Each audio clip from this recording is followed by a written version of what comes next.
A paz do Senhor, meus amados irmãos.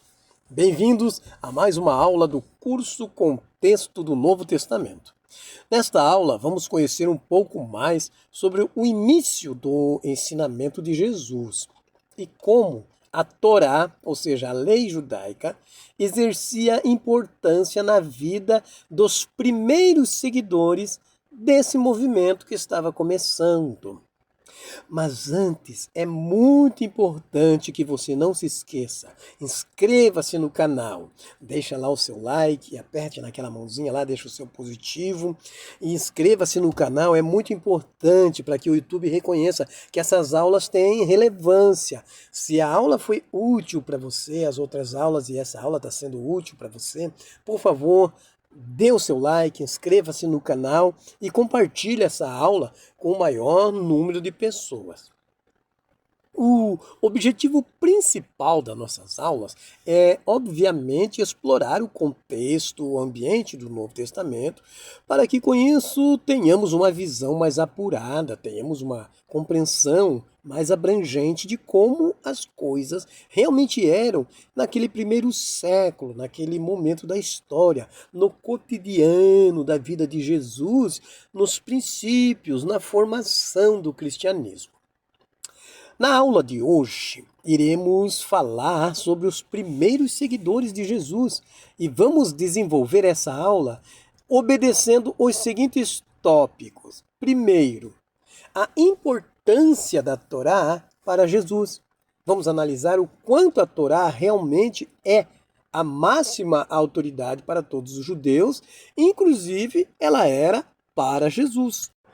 Em segundo lugar, vamos ver como os discípulos de Jesus recebiam esses ensinamentos da Torá.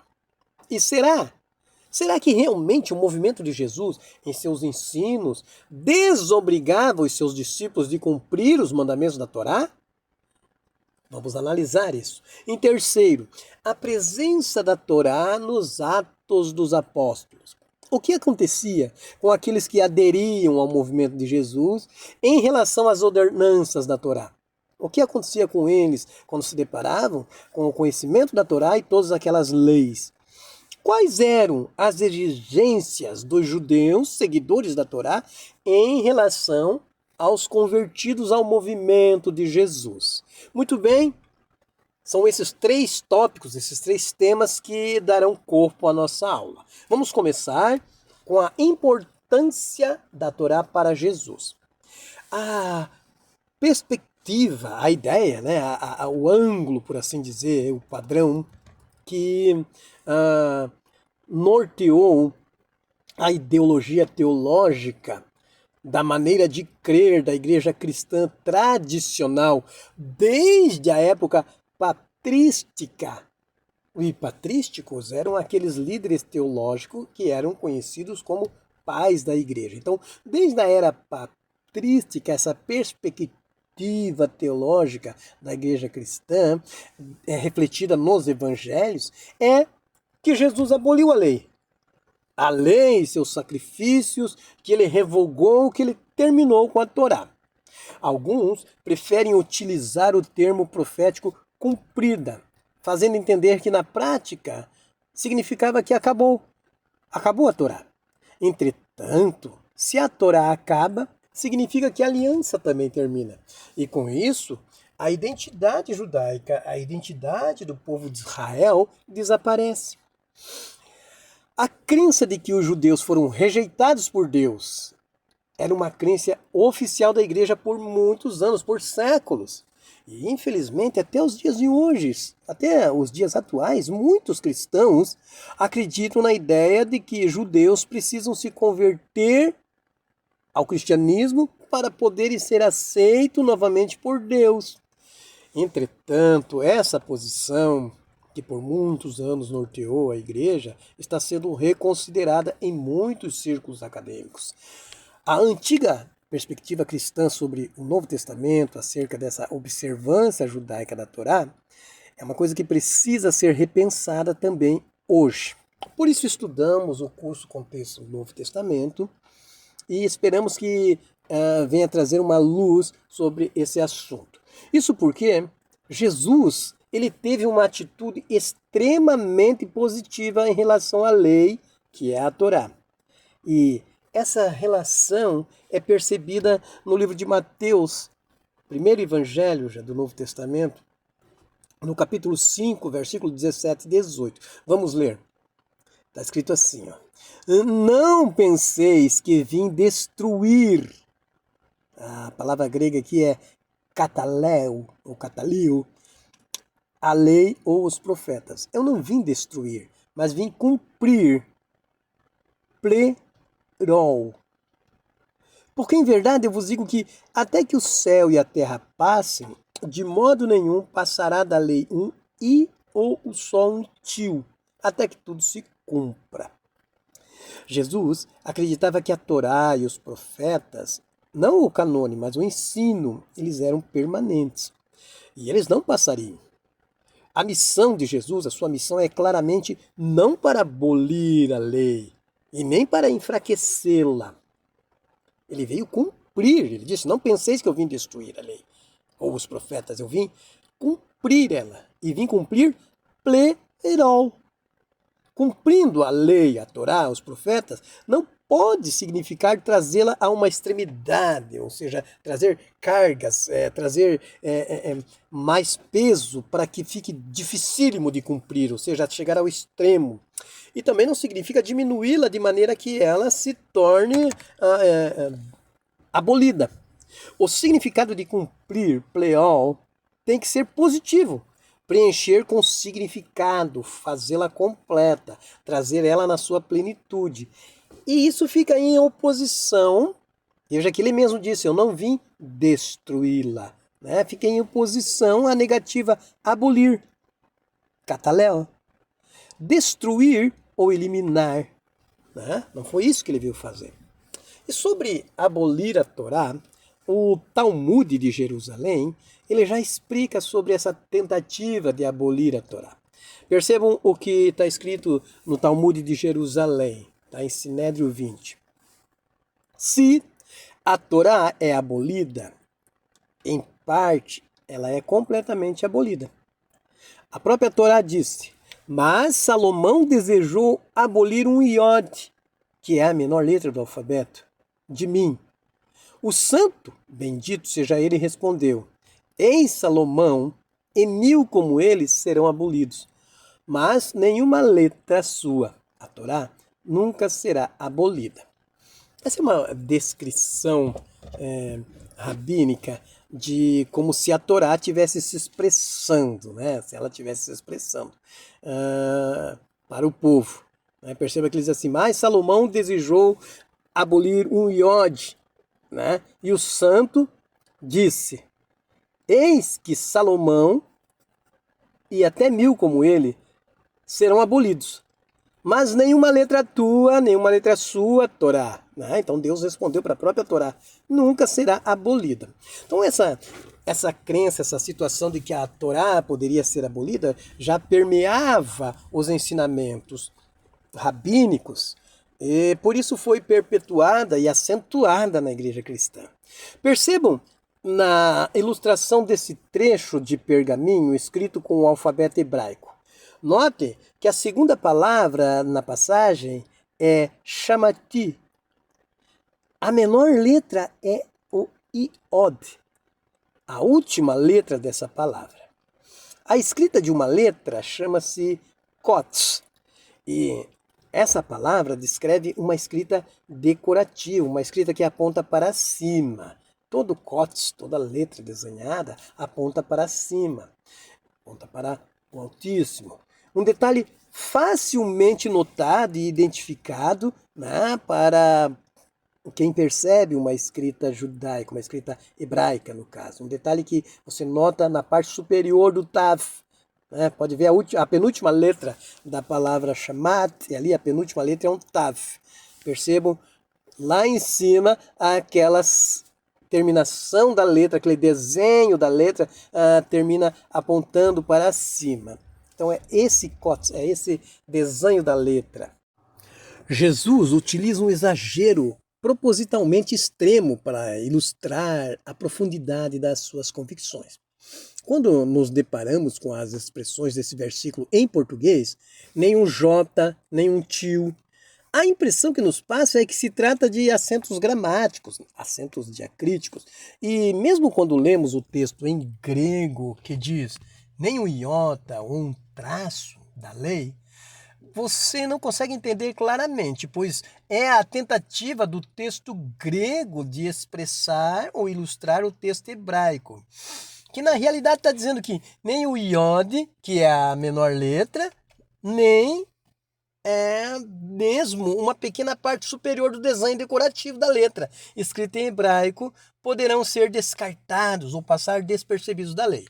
Jesus proclama enfaticamente que mesmo uma parte de uma letra da Torá não vai passar enquanto existirem os céus e a terra. As suas referências são claras. Qualquer um ouvinte daquela época, qualquer um ouvinte contemporâneo de Jesus, sabiam exatamente ao que ele estava se referindo quando se referia à escrita hebraica. Muito bem. Sobre o maior e o menor, está escrito assim: qualquer, pois, que violar, lir, afrouxar ou soltar ou desamarrar um desses mandamentos, por menor que seja, e ensinar assim os homens, será chamado de o menor no reino dos céus. Aquele, porém, que cumprir, poiel, guardar, fazer e ensinar, será chamado grande no reino dos céus. Pois eu vos digo que, se a vossa justiça não exceder a dos escribas e fariseus, de modo nenhum entrareis no reino dos céus. Mateus 5, do 19 até o 20. Claramente, alguém deve fazer e ensinar os mandamentos. Mas mesmo aqueles que diminuem ou violam, soltam a Torá, nesse texto parecem estar no reino. Mas nada é dito sobre aqueles que quebram ou ignoram a Torá completamente. Para Jesus, a Torá e os mandamentos são permanentes e eternos. O exagero da frase, a menor letra e escrita de uma letra, é uma ilustração dessa crença. Outra ilustração, aqueles que desatarem, desapertarem, ou seja, interpretar os mandamentos para torná-los de menor importância, existem chamados de menor no reino. Aqueles, ao contrário, que observarem e ensinarem aos outros, não basta apenas observar, tem que ensinar aos outros e praticar, vão ser chamados de grande. Mas a pergunta que surge é: por que Jesus defende tão veementemente a sua posição sobre a Torá? Por que é que Jesus está fazendo isso? Por que Jesus está falando da Torá? Por que ele está defendendo a lei? Porque, segundo ele, os escribas e fariseus estavam fazendo adulterações na interpretação da lei. Eles estavam acrescentando muitas inovações. Lembrem da aula passada sobre fazer uma cerca ao redor da Torá, né? Eles estavam sobrecarregando os homens com tradições. Ainda não existia a tradição rabínica, ainda não existe ainda o judaísmo rabínico, mas já estavam sendo lançados fundamentos para esse tipo de posicionamento em relação à Torá, em relação ao judaísmo. Então, eles estavam impondo essas tradições e esquecendo da parte essencial da Torá, que é o quê? É o amor e é a compaixão. Lá em Mateus, no capítulo 23, no capítulo inteirinho, Jesus se posiciona contra esses sacerdotes, contra esses escribas e contra esses fariseus que modificam a interpretação da Torá para que seus próprios benefícios sejam atendidos. E ele mostra qual era a visão dele mesmo. E ele mostra que aquele tipo de justiça que eles faziam não era a justiça que Deus queria, que a Torá evocava. Não era a justiça de Jesus. E Jesus, lembrando o que ele tinha ensinado já anteriormente, ele diz assim, ó: se a justiça de vocês não for muito superior à dos fariseus e mestres da lei, de modo nenhum entrarão no reino de Deus. Então, deixando bem claro que a justiça que Jesus ensinava era muito mais criteriosa na presença de Deus e na presença da Torá e a lei do que a que os fariseus estavam ensinando. Mas o que era essa justiça dos escribas e fariseus? Os escribas, os fariseus, eram vistos por alguns outros judeus como liberais. Eles viam os judeus, os fariseus, como aqueles teólogos, aqueles ensinadores liberais, progressistas. Como diziam os essênios e os moradores de Curum, apelidaram os fariseus de buscadores de coisas suaves. Você pode encontrar isso lá no nosso vídeo do Mar Morto. Os essênios apelidaram os fariseus de buscadores de coisas suaves, por essa maneiras que eles tinham de interpretar a lei com suavidade. Eles eram vistos como inovadores. Eles eram vistos como aquelas pessoas que afrouxaram e relaxaram as regras da Torá. Na opinião de Jesus, por suas tradições e interpretações, os fariseus, eles é que estavam abolindo, estavam invalidando a Torá. E essa não era a missão de Jesus. Jesus entende como sendo a sua missão falar a palavra de Deus, falar a vontade de Deus. E essa vontade estava expressa na Torá. Percebam a crítica que ele faz aos fariseus em Mateus 15:6. Ele não está mais obrigado a honrar o seu pai dessa forma. Assim, por causa da sua tradição, vocês anulam a palavra de Deus. Vocês, ele falando isso aos fariseus, negligenciam os mandamentos de Deus e se apegam às tradições dos homens. Isso está em Marcos, capítulo 7, versículo 8. Esse texto é muito importante dentro do contexto do assunto que estamos falando. Porque Jesus, ele está falando sobre o Corban, ou seja, o sacrifício oferecido a Deus no templo. Corban era isso, sacrifício. Dentro das modalidades do Corban, existia uma que a pessoa separava alguns bens, valores ou objetos, e aqueles bens, valores, objetos ficavam destinados a serem oferecidos como sacrifício de oferta a Deus no templo. Então estava lá aquele montante em dinheiro, ou isso aqui é do templo. Eu vou entregar no templo, é um sacrifício que eu vou entregar no templo, vou usar, mas eu vou repor esse montante, ou seja, estava ali, ele fazia usufruto daquilo, mas ele sabia que aquela quantia ele já tinha separado para levar para o templo. Essa prática que eles adotaram, Jesus acusa os fariseus de estarem usando esse tipo de sistema de tradições como desculpa para não atender aos necessitados. E eles faziam isso de forma tão extrema que chegava ao ponto que os próprios pais, quando pediam auxílio ao filho, eles não eram atendidos. O filho alegava, não, isso que eu tenho aqui, esse bem em questão é corban. Então eu não posso atender, nem ao pai. Aí Jesus diz a frase máxima: vocês negligenciam os mandamentos de Deus e se apegam às tradições dos homens. Os discípulos de Jesus e os mandamentos da Torá. Uma passagem do Evangelho em Marcos 7 é comumente usada para mostrar como Jesus e seus discípulos e a igreja primitiva romperam com as leis de pureza. Então, à primeira vista, essa leitura parece óbvia. Mas, se examinarmos atentamente, nós vamos verificar que o que realmente está acontecendo naquele momento. Precisamos prestar atenção para ver o que realmente aconteceu nessa passagem. E quando observamos, a pergunta que surge é: qual a importância? Quão importante foi a Torá para os seguidores judaicos de Jesus, para os apóstolos e para os autores dos evangelhos? Será que todos eles pensavam que Jesus estava rompendo com a Torá e suas ordenanças? Eu acredito que definitivamente não. Embora muitas passagens do Novo Testamento são muitas vezes utilizadas para ensinar que os crentes judeus naquele momento romperam com os limites da Torá, um exame mais atento revela exatamente o contrário. Percebo que desde a helenização de Israel, nós já falamos sobre isso, desde a helenização de Israel, durante a era dos Macabeus, as leis sabáticas da circuncisão e o kashrut, a prática de comer apenas animais puros, Esses eram os sinais externos mais comuns que identificavam o judeu, identificavam o judaísmo e a fidelidade à Torá.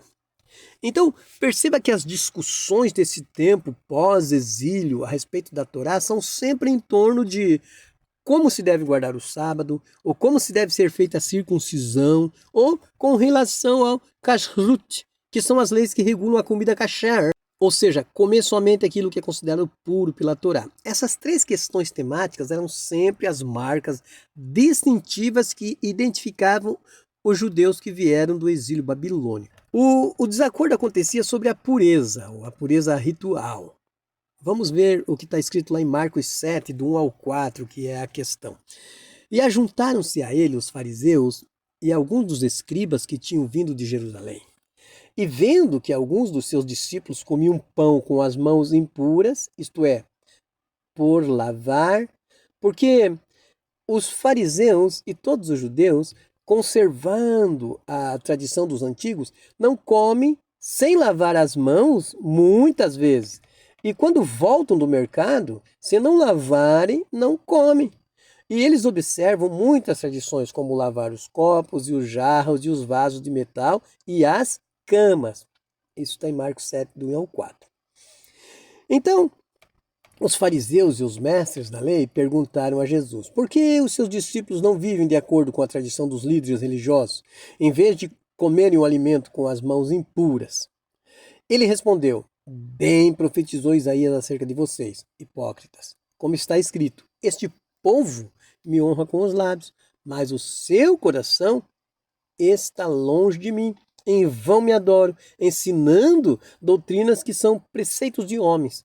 Vocês negligenciam o mandamento de Deus e se apegam às tradições dos homens. E disse-lhes: vocês estão sempre encontrando uma boa maneira de pôr de lado os mandamentos de Deus, a fim de obedecerem às suas tradições. Pois Moisés disse: honra teu pai e tua mãe, e quem amaldiçoar o seu pai ou sua mãe terá que ser executado. Mas vocês afirmam: se alguém disser a seu pai ou sua mãe, qualquer ajuda que vocês poderiam receber de mim é corbã. Isto é oferta dedicada a Deus. Vocês o desobrigam de qualquer dever para com seu pai e sua mãe. Assim, vocês anulam a palavra de Deus por meio das tradições que vocês mesmos transmitiram.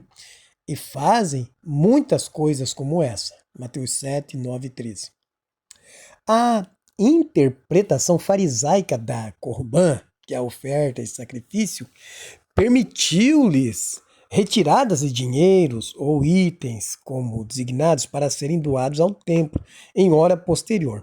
E isso permitia a sua utilização temporária, mas eles faziam legalmente dos recursos e as propriedades do templo, ou seja, estava prometida ao templo, mas eu posso usá-la.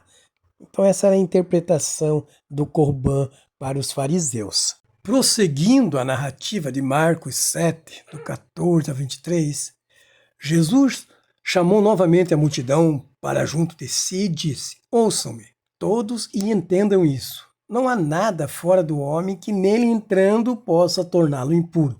Ao contrário, o que sai do homem é o que torna impuro. Se alguém tem ouvidos para ouvir, ouça. Depois de deixar a multidão e entrar na casa, os discípulos lhe pediram a explicação da parábola. Será que vocês também não conseguem entender? Perguntou-lhe Jesus. Não percebem que nada que entra no homem pode torná-lo impuro? Porque não entra em seu coração, mas em seu estômago, sendo depois eliminado. Ao dizer isso, Jesus declarou puro todos os alimentos e continuou: o que sai do homem é o que torna o impuro. Pois do interior do coração dos homens vêm os maus pensamentos, as moralidades sexuais, os roubos, os homicídios, os adultérios, as cobiças, as maldades, o engano, a devassidão, a inveja, a calúnia, a arrogância e a insensatez. Todos esses males vêm de dentro e tornam o homem impuro. Esse ensinamento de Jesus é uma parábola. Quando o Senhor Jesus falou, não há nada fora do homem que possa contaminá-lo, essa frase toda, essa expressão inteira é uma parábola. As parábolas ou provérbios dentro do contexto judaico sempre foram entendidas como ditos de sabedoria, como ensinamentos morais, e nunca, em hipótese alguma, são argumentos jurídicos sobre a observância da Torá. Por isso que Jesus disse, quem tem ouvidos para ouvir, ouça. E quando ele entrou na casa e deixou o povo, os seus discípulos lhe perguntaram da parábola. Novamente eu vou repetir, as parábolas e provérbios são ditos de sabedoria e não devem ser entendidas literalmente ou ser tratados como mandamentos. O que Jesus falou? Não percebem que nada que entra no homem pode torná-lo impuro? Porque não entra em seu coração, mas em seu estômago e depois é eliminado. E a pergunta que surge quando lemos esse texto é, quando Jesus disse isso, ele declarou puro todos os alimentos? Parábola. Essa parábola não é sobre a expansão das opções no menu, ou seja, as permissões de todas as coisas comestíveis. A parábola é sobre a origem e a transmissão de impureza perante Deus. Todo aquele discurso não era sobre comida. Provavelmente, a maioria de nós cristãos podem ter ouvido que esse ensinamento aboliu as leis alimentares da Torá, mas não pode ser verdade. Se a polêmica não é sobre a comida, evidentemente não é verdade que foram abolidas todas as leis alimentares da Torá. Os itens alimentares em questão, inclusive, não eram impuros, não eram alimentos proibidos, ou mesmo a carne, porque eles estavam falando do pão, que inclusive foi comido, e foi comido mesmo com as mãos sem serem lavadas, que na visão dos fariseus estava contaminada. Marcos 7:2. Perceba que a questão aqui não é alimentos impuros e muito menos a preocupação com a higiene ou o asseio pessoal. Não é a contaminação por bactérias, mas é uma questão ritualística. O fato dos discípulos de Jesus não observarem os rituais tradicionais impostos pelos fariseus antes de se alimentar, para eles era abertamente uma contaminação religiosa. A verdadeira questão abordada nesse ensino de Marcos 7 é se o alimento pode ser contaminado por um fator externo, tais como lavar as mãos nesse texto. E em seguida, passar essa contaminação profana, essa profanação, essa impureza ritual para uma pessoa que vai comê-la, tornando ela contaminada religiosamente também. Percebam a sequência, impureza na mão, na comida e por fim na pessoa. Nós podemos perceber facilmente qual é o conceito de pureza exigido pela Torá. O conceito de pureza exigido na lei está em muitos trechos, inclusive no livro que leva o nome de lei. Lá vamos exemplificar isso com o texto de Levítico. Diz assim: o homem com fluxo, se deitar, ficará impuro, e qualquer coisa que se sentar ficará impura. Quem tocar no homem que tiver um fluxo, lavará as suas roupas e se banhará com água, e ficará impuro até tarde. Quando uma mulher tiver fluxo de sangue que sai do corpo, a impureza da sua menstruação durará 7 dias, e quem nela tocar ficará impuro até a tarde. Mantenham os israelitas separados das coisas que os tornam impuros, para que não morram por contaminar com sua impureza o meu tabernáculo, que está entre eles. Esse texto está em Levíticos 15, 3 e 7, depois o 19, depois o 31. Observe que o propósito das leis de pureza aqui não é a contaminação da morada de Deus por impureza humana. Perceba que é impureza que sai do homem, não aquela que de alguma forma poderia entrar nele.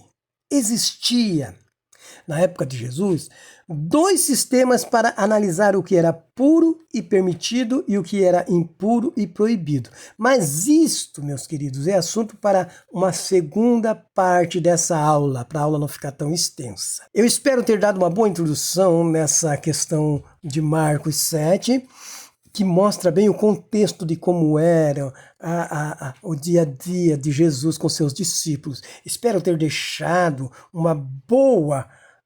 despertado uma boa curiosidade para um estudo mais aprofundado do contexto das coisas relatadas a respeito de Jesus. Era assim que era assim que os evangelistas retrataram. Não é como interpretamos, é como está ali no texto com o seu contexto. Que Deus abençoe a todos e espero vocês na segunda parte dessa aula, onde vamos falar desses 2 sistemas que analisam o puro e o impuro na visão de Jesus Cristo e dos seus primeiros seguidores. Essa foi só a primeira aula. Deus abençoe a todos. Até a próxima aula.